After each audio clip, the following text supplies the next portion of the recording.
एक तो अवाम को एतमाद में लेना है यानी पार्लियामेंट के जरिए से, दूसरा ये तशवीश है पीटीआई को कि क्या इसकी आड़ में कहीं उनके खिलाफ कोई कार्रवाई ना की जाए। कल कायद साहब ने हमारे शो पे कहा कि ऐसा कुछ नहीं होगा, मगर ये यकीन आप उन सियासी जमातों को और ख़ास करके पीटीआई को कैसे दिलाएंगे? देखिए आसमा साहिबा, वो तो अब बहरहाल एक अलग मुख्तलिफ बहस है, मगर जो पहली बात उन्होंने की है, मैं आई वुड लाइक टू से जहाँ पे एक इत्तेफाक है कि अहम इशू पे वहाँ पे बात होनी चाहिए। देखिए मैंने आपसे पहले कहा कि 2013 से 18 के दरमियान भी आपने देखा नवाज शरीफ साहब ने पीटीआई समेत सब जमातों को इन कॉन्फिडेंस लिया। आज भी हम समझते हैं कि कोई भी इस तरह का जो ऑपरेशन है उसके अंदर यकीनन जितनी पॉलिटिकल ओनरशिप हो कम है, ना सिर्फ पार्लियामेंट बल्कि पार्लियामान के बाहर भी जो जमातें हैं, जो पॉलिटिकल जिनका कोई पॉलिटिकल कैपिटल है, जितनी कंसेंसस बिल्डिंग हो इस तरह के मामले में कम है। दूसरी बात जो कल भी आपने देखा कि प्राइम मिनिस्टर ऑफिस से या एक प्रेस रिलीज निकली, वो भी यहाँ पे एम्फेसाइज करना ज़रूरी है कि इस ऑपरेशन को या इसमें इस्तेहकाम को उस तरीके से ना देखा जाए जिस तरह के एक टारगेटेड स्पेसिफिक एरियाज़ में ऑपरेशंस हुए जिससे लाखों लोग डिस्प्लेस हुए।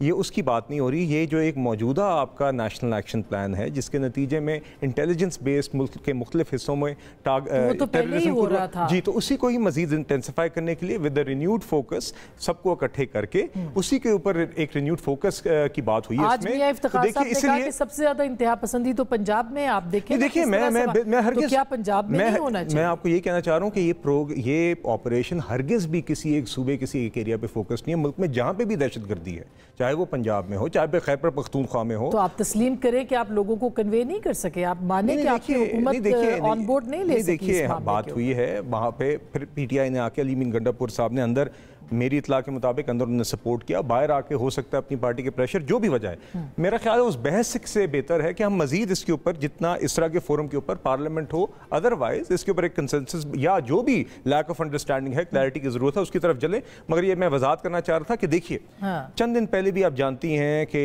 खैबर पख्तूनख्वा में एक जगह पे आईईडी ब्लास्ट हुआ, 5 जवान हमारे शहीद हो। ये वाहिद वाकया नहीं, दीगर वाकयात आपने कहा इजाफा तो हुआ है, तो we owe it to the people as well. और जो शहीद भी हुए हैं कि एक एफर्ट रियासत की तरफ से नजर आए कि तशवीश और आगे एक्शन नजर आए कि ये जो एक इजाफा हुआ है रिसेंट, इसके मुतालिक रियासत क्या कर रही है। और इस बुनियादी मकसद इस सारे ऑपरेशन का यही है। इसके लिए जो पॉलिटिकल कंसल्टेशन रिक्वायर्ड है, जो भी इसके अंदर ओनरशिप रिक्वायर्ड है, कंसल्टेशन रिक्वायर्ड है, वो हुकूमत करने को तैयार है। उसके अलावा भी बहुत सी कायरा साहब आप क्या कहते हैं एक तो ऑपरेशन के हवाले से, और दूसरा आज बिलावल साहब ने कहा कि सरमायाकारी तब होगी जब आपको एक लंबा मंसूबा आप लोगों को देंगे और कंसेंसस के साथ। तो क्या वो जो लॉन्ग टर्म जिसे मिसाके मईशत भी कह सकते हैं हम, वो हो सकता है, वो गारंटी बन सकता है कि भाई अगली आने वाली हुकूमतें भी और आज की हुकूमत भी करेगी, लेकिन ऑपरेशन के लिए क्या पाकिस्तान पीपल्स पार्टी को एतमाद में लिया गया था?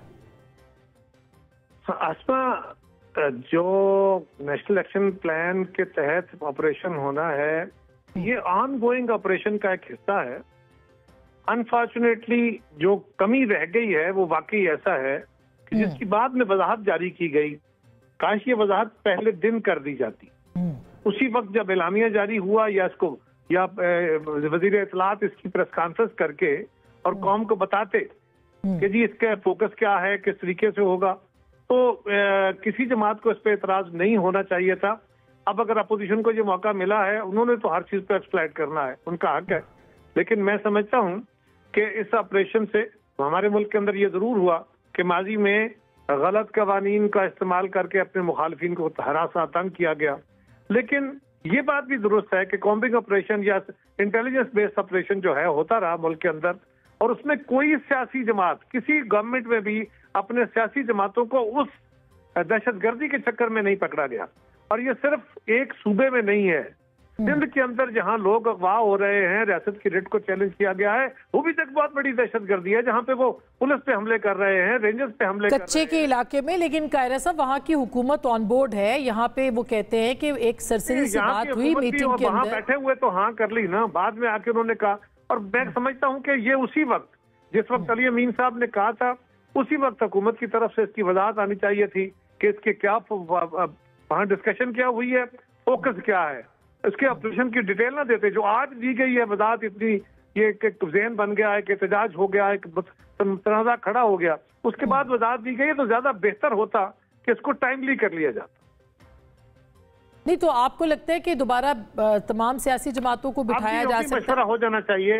अभी मशवरा हो जाना चाहिए, और अगर उस लेवल पे ना सही, एक क्लोज डोर मीटिंग में कम से कम क़यादत के हद तक तो कम से कम मशावरत उस पर या उनको ऑन बोर्ड लेना चाहिए, उस पर भी डिटेल ना दे।